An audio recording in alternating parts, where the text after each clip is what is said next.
All right, welcome everyone. Welcome to week 9.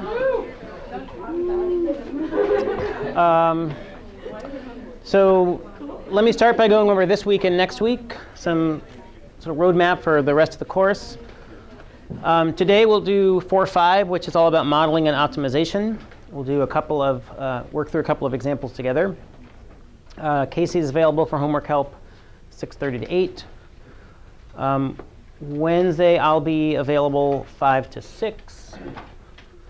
And let's see, Thursday in class, we'll do more optimization. Oh, that should say 4.4. That it really matters. Then I want to go back and pick up some topics from marginality and economics in 4.4. That'll extend into Monday, and we might do a little bit from 4.6.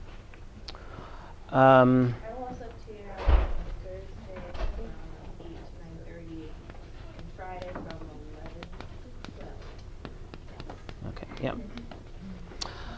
So there's, at this point, one more homework assignment left. It will cover modeling and optimization for 3, 4.4, and 4.5. It's probably, there aren't a lot of problems, but each problem is fairly long. Hopefully, also, each problem or most problems are pretty interesting. So that won't be due until the last day of the term. But I strongly, strongly recommend that you start that this week. So then next week, which is also known as week 10, so as I said this by email, there are 2 parts to the final. There's a part that's like the midterm, but much shorter, and that will cover chapter 3 and maybe a very simple problem from 4.1. I posted an example one on the handouts page, and it will be very similar to that one, basically practicing using the differentiation rules. So that usually takes people a fraction of the time that the midterm took. And then there's another part that's sort of an extended foray into some modeling or optimization problem that hopefully is fun and challenging in a fun way, but you can get as much help as you want on that. You can work with each other and get help from me or the TAs. So a lot of stuff is due right at the end of this week, and so you should probably start some of that stuff sooner rather than later. But that's pretty much the outline of things. How's that sound? So we don't get the final till those days that they're due? I'll probably post the final Monday evening or something. But even more than for the midterm, really just like block out a couple hours and do it, and don't let it take your entire week 10. It should not do that. Sorry? Repeat. No, I mean, so this is like the midterm, sort of like a one-shot deal. But this you can, again, this part you can get as much help on as you do. This is next week. So this is week 9, and then this is week 10. Yep. Okay. When are we going to get the week 6 homework back? Any day now. Having done lots and lots of grading right before and then during the midterm, now my grading motivation reaches a low, and I need to remotivate myself. So hopefully by the end of the week, but certainly in plenty of time for week 10.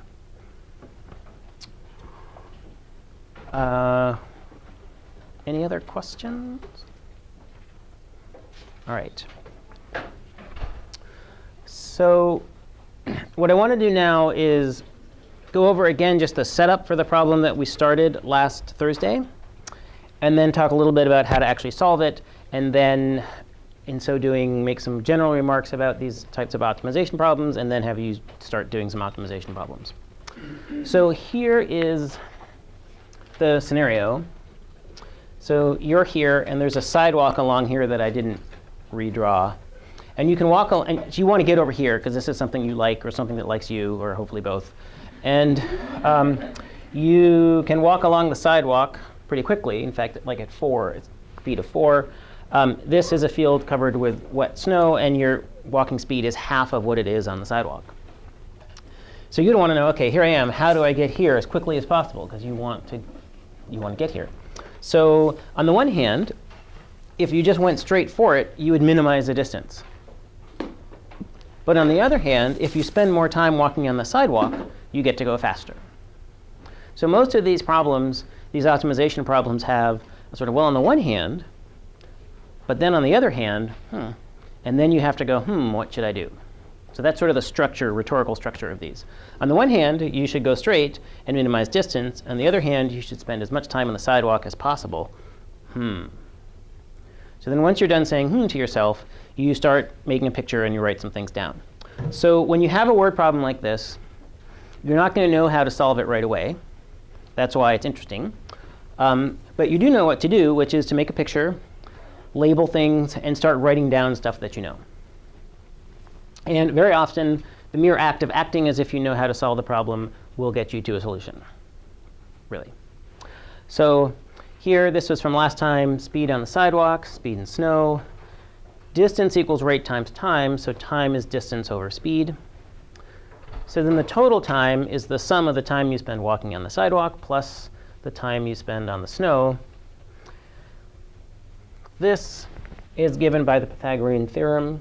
D squared is this squared plus that squared, square root to get d. And we ended up with that equation.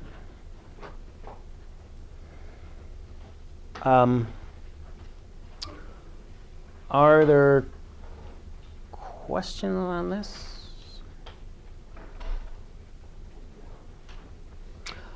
So let me point out a few things, and then I'll think about how to actually sort of solve this problem. So at this point, we've turned it from a chapter 4.5 problem into a 4.3 problem. So we've translated the word problem into an equation, and now you just need to find the minimum of this function. When you're doing these optimization problems, you'll have a lot of different variables going on, but you want to eventually express things in terms of only one variable. So you can take a derivative with respect to x, set it equal to 0, solve for x. So the rhetorical structure of these problems are, on the one hand, you should do this, but on the other hand, maybe you should do that. So you should do some of both, how much of each? And so you can often see that, well, on the one hand, on the other hand, in the equation itself. So this is a term that gets larger with x. There's a bigger x. This gets bigger. This is a term that gets smaller with x because of the minus sign. So you can kind of see that these two terms are heading in opposite directions. You might not always be able to see that, but again, the point of this is to think about how to convert from the word picture to math, and then also have the math still mean something to you once you get there. OK, so now we have time as a function of x, and we want to know that what value of x, how far should I go along the sidewalk before I make this right-hand turn to get to this thing that I like? And so what we want to do is we want to find the minimum of this function, and we know how to do that. We take the derivative, set the derivative equal to 0, and solve for x. Someone nod at me just to make me feel better. OK, great. Thank you. All right. So in this case, OK. So there are a lot of different tools at our disposal. And one of them is just to graph the function. So we could do this by hand. We could take the derivative. You'll get to use the chain rule. That would be exciting for everyone. But it's a little bit more algebra than I want to do in the board. And probably then, more importantly, actually, I'm happy to do algebra on the board. It's more algebra than you want me to do on the board, I'm going to guess. So I'm not going to go through the algebra solution. But instead, I'm going to make a graph. So let's actually plot this and see. So we're going to plot, what is this? X over 4 plus 600.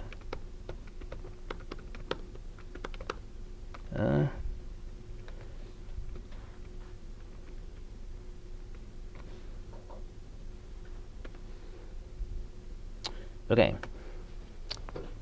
So no telling if I got the parentheses right, but the nice thing about Wolfram Alpha is it does an active listening thing, and it says this is what I think you asked me to do. 600 squared. Oh yeah, it's going to be really unhappy. OK. Yep. Yeah, it's because you think you want. OK, let's try this.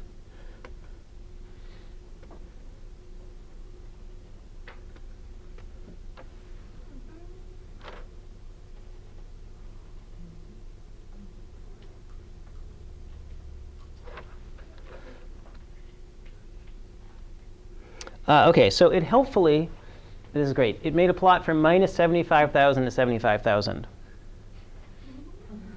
So to which you might say, OK, thank you very much, but that's not really what I was interested in. So very often, almost always in these optimization problems, the variable you're interested in is in some constrained domain. So here, we're really only interested in x being 0. That would mean you go turn right away. And the largest x and b is 2,000. So let's ask Wolfram alpha to plot again, but this time, please just only go from 0 to 2,000. So let's do that.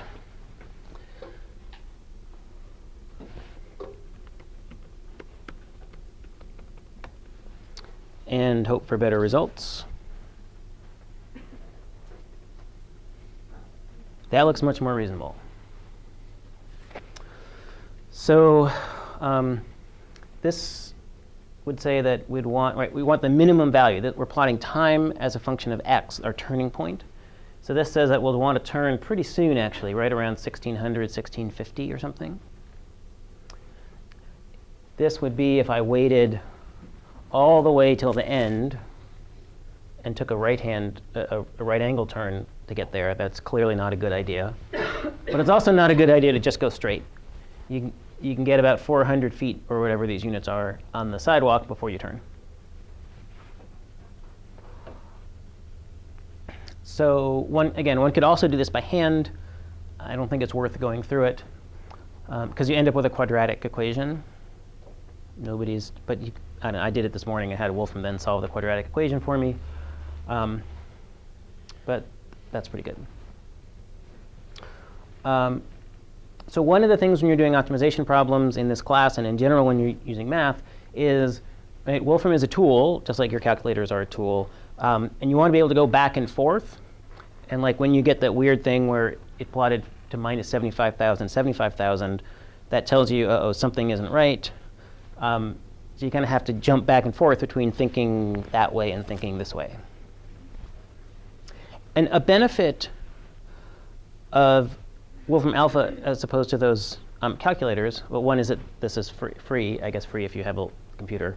And it also will tell you what it's doing. Right, so an issue for folks often is how to enter parentheses. And if you enter parentheses wrong here, it will look wrong. So you'll know that you entered them wrong. Whereas if you enter them wrong on your calculator, it'll just assume that you meant to do that and show you the plot. So this can be a helpful sort of way to check your parentheses work. All right. So I think that's it for this example. What I want to do this class is a few more examples. And what I want to do is give you time just to work on setting up the problem, because that's the hard part. So again, the strategy is make a picture, write down what you know, work towards getting the thing you want to minimize as a function of only one other thing. So let's try problem 1, and we'll see how it goes. And I'll talk through that, and then we'll do problem 2, and we may get through more, or we may not. All right. From the murmurings I'm hearing, it sounds like people are doing OK with this. It's generally a content and busy sound, as opposed to malcontent or despairing. So let me go through this to sort of highlight a few things, sort of underscore sort of how to think about this. So I started by drawing a picture. And you can kind of see the dilemma. We've got like one side of our pasture comes for free, because the wall's already there. So that's awesome. So we should probably use as much of that as possible. But if we used too much, then we would have a really skinny thing like that. That clearly isn't good for the alpacas. So we want to use a lot of that wall, but not so much of the wall that we totally squeeze them into this little thing. So again, there's some sort of trade-off. On the one hand, we should use a lot of wall. On the other hand, we shouldn't use too much, or else it's too skinny. So that's a min-max sort of problem. So it can be helpful to write down what it is you're trying to maximize or minimize or optimize. So that can be useful. OK, I want to maximize the area A. And oh, it's just a rectangle. I know a formula for that.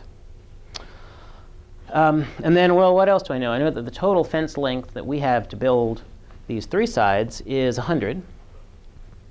So looking at my picture, I can see that y plus x plus y is going to have to be 100. So now I've got these 2 clues. And I took this equation and I solved it for x. You could have taken it and solved it for y. It doesn't matter. And I plug that in here. And now I have a as a function of only one variable. So you can't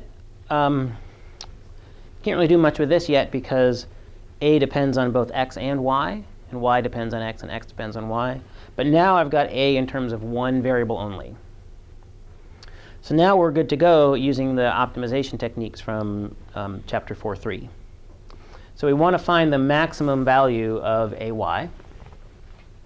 So we know how to do that. We take the derivative. And then we set the derivative equal to 0, and we solve for y, and we get 25. And then I also need to know x. But I know what x is. I wrote it down over here. So I plug in 25 for y to get x, and get x is 50.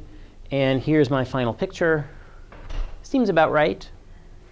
That we'll want the horizontal distance to be twice the vertical.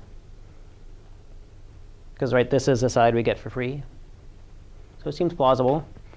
And then we need to calculate what that area is. And so, well, we've got x, we've got y. We can just go back and find that the area is this. So 1,250 square meters.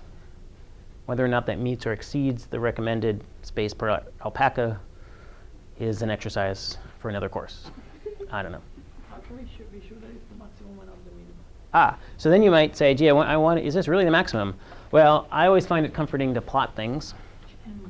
So that's what I did over here, and saw, yep, it really is a maximum. You could do the second derivative test if you wanted. But I like just plotting things because it just helps me to have a picture for what's going on.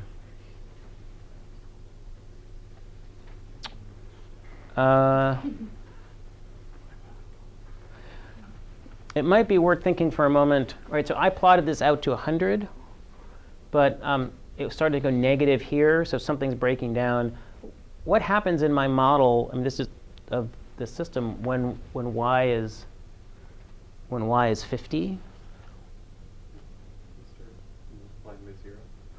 Yeah, so like if y is 50, then like we're already right, and then x has to be 0. So I've already like scrunched this in too much. So that's an example. If you saw that, maybe I was sort of thinking, oh, you just go out to 100 because it ought to be able to be 100, right? And then if it goes negative, don't sort of uncritically accept that fact from the machine. Just say, oh, well, what does that mean? Oh, of course it has to go negative because if y is 50, there's no more x, and so we have this situation. Also very bad for the alpacas. So, all right. So again, I mean, one of the themes is draw a picture, work carefully, label things, think things through, go to the computer when you need to. But usually going to the computer shouldn't be like the end of your thinking. It should be in like another type of thinking, and then you go back and do different sorts of thinking. All right. So let's start. Are there questions on this? So let's start problem 2, which I know some of you have started already. Take a while to draw some pictures, think about how to set this up, and then we'll work through this one. So let me say a few things about this, see if there's some questions. So again, I draw a picture, start writing down what I know. I write down what it is I want to know. So all right, my goal is to minimize the surface area. Which is related to the amount of material. So let's see, I know volume is 1,000. I need the formula for the volume of a cylinder. It's base times height. Area of a circle is pi r squared times h. Surface area is something I don't know, I don't have sort of stuck in my head in the same way, but if I remember that we've got a bottom, a top, and then you could imagine like unwrapping the edge, the non-sides. That's it. So I knew there was a word for that. You can sort of unroll the sides, and you have a rectangle. And so the rectangle, when you unroll it, that top is the circumference of the circle, and the height is a height. Anyway, so that's what I was trying to draw here in this sort of hieroglyphics. So surface area is 2 pi r squared plus 2 pi r h. But as is often the case, there are two variables in here, r and h, and you just want one. But you know something else you can use. You know that, I also know that. The volume is pi r squared h. And I decided not to plug in for 1,000 until I sort of had to get a number. Usually, there's exceptions to this, but usually it's better to not plug in numbers until the end. But like I said, that's just a guideline. All right, so I've got h is v over pi r squared. So I plug that into S, and now I'm in business because I have S as a function of one thing and one thing only, r. And so we know how to find its critical points. We take the derivative, set the derivative equal to 0, and solve for r. So here's the derivative. Set the derivative equal to 0, solve for r, and end up with that. So then to get r, I need to take the cube root of both sides. And I finally now plug in 1,000. And presumably we get a number. Does anybody have a number? 5.41. 5.41. That sounds reasonable. Yep. And then we can say, oh, but I also want to know h. So I can do h 1,000 over da, da, da, da, da. And if you do that, you get 10.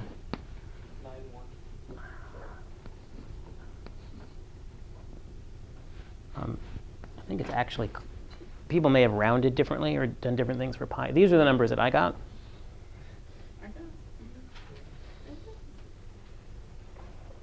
Oh, I got 11.62. I might put it in a calculator. So I got actually, all right, so when I did this morning, I actually got, those are the numbers that I got. We could ask the Oracle of Wolfram, I guess. Yeah, let's do that. Okay.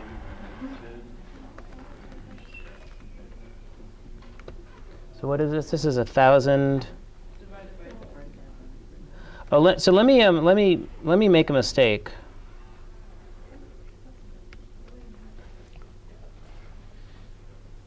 Which may explain part of the controversy. Is that visible? What do you say?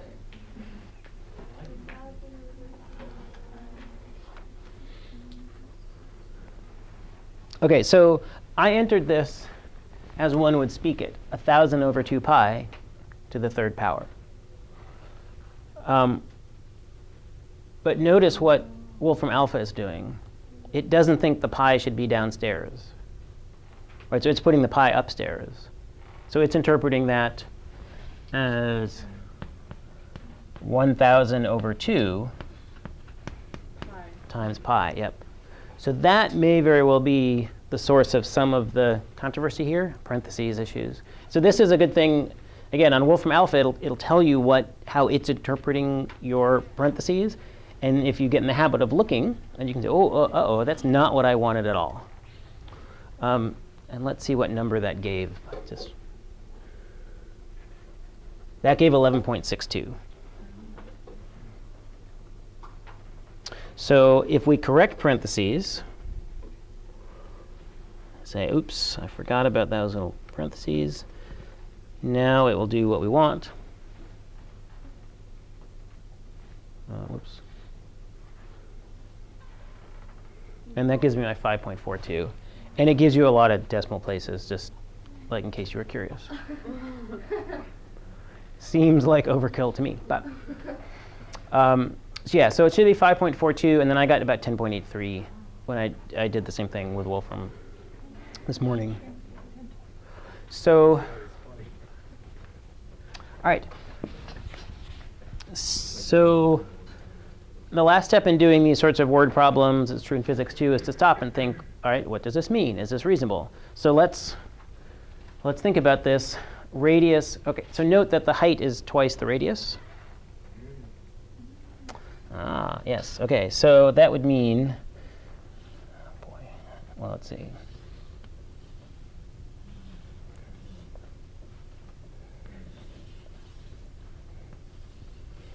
OK, not a great scale drawing, but that should be roughly the dimensions of an optimal sized can. Optimal in the sense of, all right, you have a certain amount of material that you want to put in the can, and if you want to have the can use as little material as possible, it should be as tall as it is wide.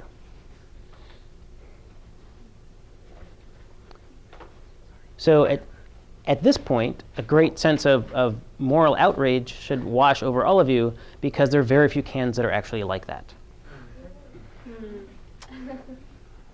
Maybe there's a difference of material for the top and bottom or something. Right, so it could be that, right, I mean, this seam maybe costs extra money or energy or something, or the top might be thicker. What are some other reasons why people might not make things like this? Too much printing for the labels. Could be, and it could be too short, right? It doesn't fit in your hand very well.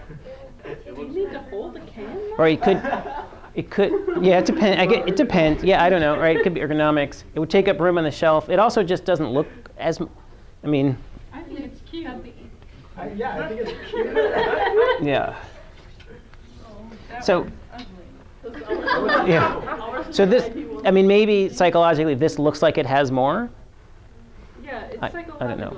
So, That's so lame. So I don't know what the reasons are. It's probably a combination of the lids cost more, so you want a smaller lid. People think it's a better deal if you buy this because it looks like there's more in it, even though there isn't. It tells you how much is in it. Yeah, I know, but people don't read the label. I know, but yeah, but you have to remember we're not normal, right? I know. So, yeah. Or we're not typical. Let's put it that way. So I mentioned that for one of the parts of the final thing, the one that's more like a homework, there's sort of some extended forays into optimization, and one of them is involving this problem. So saying, all right, what happens if you need twice as much material in the lid, or what happens if this making this seam costs a certain amount? And so it's like a whole bunch of variations on that theme, and then I think maybe what happened if you wanted to optimize a cone instead of a cylinder. Oh. Probably not practical, but you never know. It was a little more interesting geometry.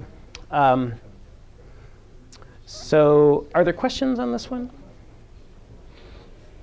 Will there be an essay on the test about our moral rage? You are free to opine with rage or not at any moment, but that's not a required part of the test.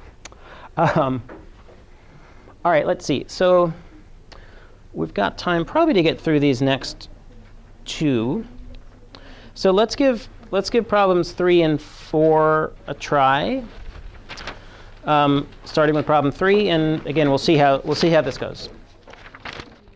Okay. So the hard part for this one maybe is drawing the picture. So the scenario here is that somebody hands you a log of a particular size r, so you don't get to change what the radius is, and you want to cut a beam out of it that maximizes the strength, and we're told that the strength is proportional to hw squared. So it's not exactly equal to hw squared. Hw squared is a volume. Volume wouldn't be equal to strength anyway. So there's some constant of proportionality that converts from from volume to strength. So we just put down this k, and we kind of wonder, perhaps some of you were a little anxious, but I don't know what k is. Indeed, we don't. But as we see, it turns out to not matter. We'll get there in a second. All right, so strength, reminding myself, I want to maximize this. right, so what else do I know? Oh, well, I've got some geometry. Once you get this picture, Pythagorean theorem almost just sort of like starts blinking out at you. And I decided to, rather than think about this little triangle, think about this bigger triangle that I drew in orange. So then the hypotenuse of this bigger triangle is 2r, r and r. And this is w, and that's h. So I'm doing the Pythagorean theorem where the hypotenuse is 2r. And so I need to square all of 2r, hence the parentheses. So that turns into 4r squared. So now, all right, so this is good news because we've got h and w, and they're both variables. So I want to get rid of one of them so I can use this other bit of information. So sometimes a little bit of foresight can be helpful. And here I notice that there's a w squared in this equation. So if I solve for w squared, then I can just plug in for w squared, and I don't have to deal with any square roots. You could solve for h, but then you'll have to take the square root, and that would be a little bit unwieldy. So it's definitely a little bit of an easier path to work in terms of w and w squared. So I say, aha, w squared is this.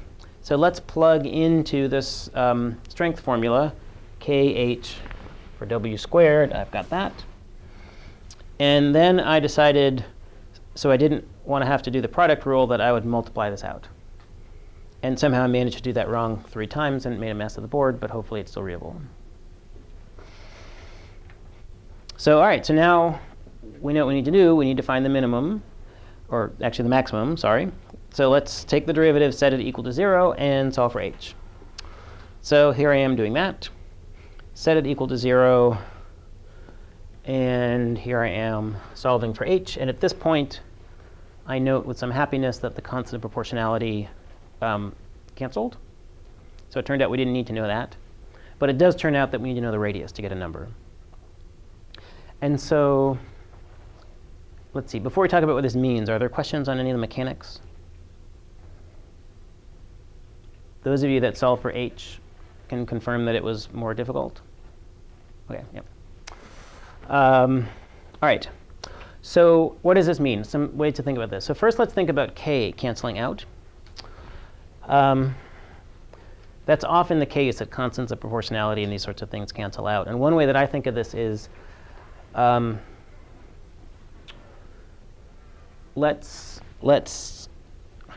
I think of this as a conversion factor. And you can almost think about this as converting from one currency to another. In this case, the currency of volume to the currency of strength. But maybe you're going to China and you want to make a lot of money in China, and you want to maximize your profit. Whatever you do to maximize your profit is going to be independent of the exchange rate from Chinese currency to American currency. So exchange rate sorts of things like this often just fall right out of a min-max type of problem. Let's see. The answer also depends on r, and it's maybe not surprising. OK, let's see.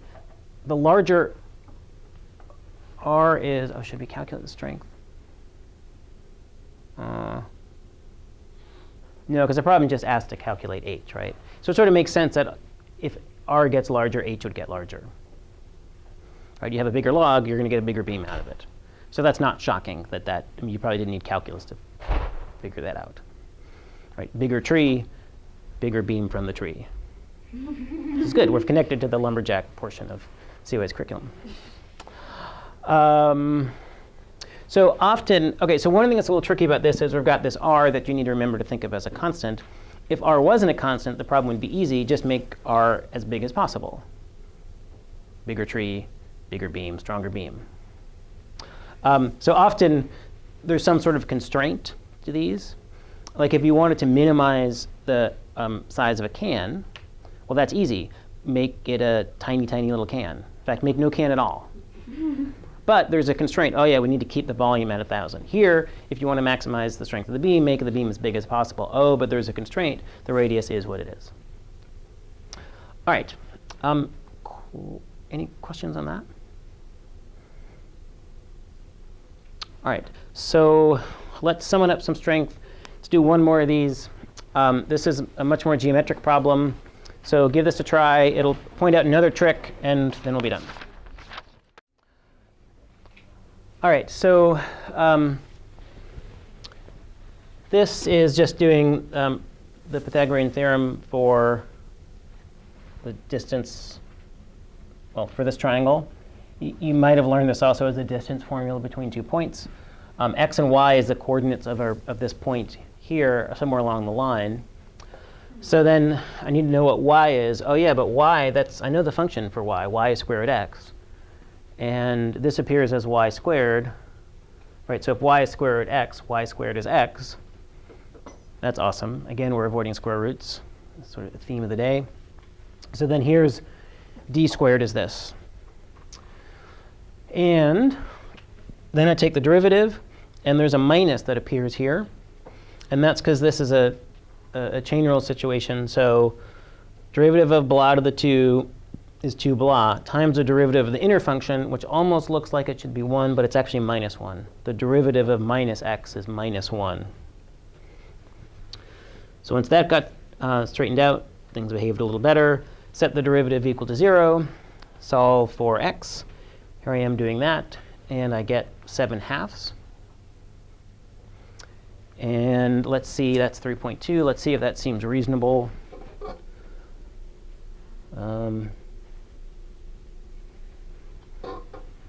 All right, so I want to know where along this curve is closest to my right hand. And OK, here's clearly far away. Here's clearly far away. You might think it should be straight up. But if I go a little to the left, the loss in altitude compensates for that. So that should be right around here. So this distance, right, 3.5 is the minimum. So that's not a proof, but it's always nice to put a graph up on the screen and just make sure that it's a reasonable number. So that seemed reasonable to me. So we feel victorious. So these min-max problems are a little tricky at first, but there's definitely a pattern to them. And hopefully they're fun. You're using calculus. You can do a lot of stuff with it. So we'll continue with this and do some more interesting problems next time. Oh, and one other thing. I know there are a couple of folks with some lingering homework questions. I'm going to be in take a break. I'll put the AV stuff away, and I can be in take a break from probably like 2:30 to 2:45. So not a ton of time, but a little bit of time if people want to do anything.